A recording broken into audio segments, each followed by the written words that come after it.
இயேசு இல்லாம நீங்க எவ்வளவுதான் நீங்க முயற்சி எடுத்தாலும் பல முயற்சிகளும் வீணாக போகிறதே. காரணம் என்ன? இயேசு சொல்லாத இடத்துல நீங்கள் தனியாகவே முயற்சி எடுத்து கொண்டிருக்கிறீர்கள் அல்லவா? அதனால் பல முயற்சிகளும் இன்று ஃபெயிலியராக போகிறது வாழ்க்கையிலே. காரணம் இயேசு இல்லாதது நிமித்தம்தான்.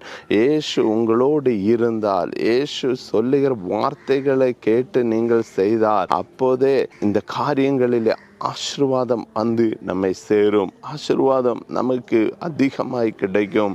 இயேசுவினுடைய வார்த்தைகளுக்கு கீழ்ப்படிந்து, இயேசு இந்த காரியத்தில் என்ன சொல்லுகிறார், இயேசு இந்த காரியத்தில் என்னிடத்தில் எதை பேச விரும்புகிறார், இயேசுவினுடைய வார்த்தையை நானும் நீங்களும் கேட்க ஆரம்பித்தாலே போதும்.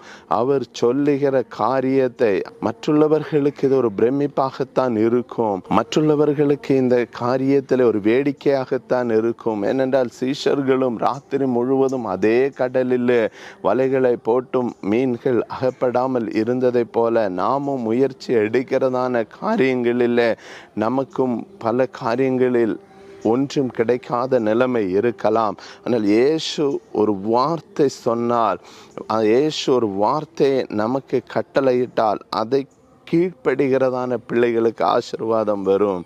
கேட்கிறவர்களுக்கு அல்ல, கீழ்ப்படுகிறவர்களுக்கு.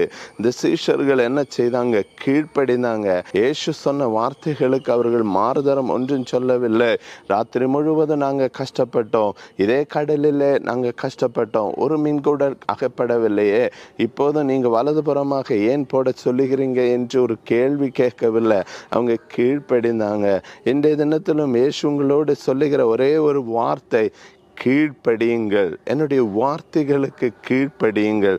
உங்கள் வாழ்க்கையில் இயேசு சொல்லுகிற காரியத்திற்கு கீழ்ப்படிந்து வாழ ஆரம்பித்தா ஆசீர்வாதம் தானாகவே வரும். இதுவரை நீங்கள் செய்த பிஸ்னஸில் தோல்வியாக இருந்திருக்கலாம், இதுவரை நீங்கள் செய்ததான முயற்சியில் தோல்வியாக இருந்திருக்கலாம். இயேசு என்னுடைய வார்த்தைகளை கேட்க ஆரம்பிங்க. அது எப்படி இயேசுவனுடைய வார்த்தையை கேட்க முடியும்? எப்படி இயேசு என்னிடத்தில் பேசுவார்? அதற்காகத்தான் இந்த வேத வசனம். இந்த வேத வசனத்தை வாசிங்க, தினந்தோறும் வாசிங்க. வேதம் நம்மிடத்தில் என்ன சொல்லுகிறது? வேத வசனத்தின் மூலம் கர்த்தர் என்ன சொல்ல நினைக்கிறார், எதை சொல்லுகிறார், இதை நீங்கள் வாசிங்க. கர்த்தர் உங்களோடு பேசுவார். அந்த வார்த்தைகளை கேட்டு வேத வசனம் நம்மிடத்தில் அறிவுறுத்துகிற அந்த காரியத்தை கேட்டு வாழ மாத்திரம் உங்களை அர்ப்பணித்துக் கொள்ளுங்க. இயேசு உங்கள் வாழ்க்கையில ஒரு பெரிய மாற்றத்தை தரப்போகிறார். இந்த தினத்திலும் நாம் சேர்ந்து ஜெபிக்கலாமா?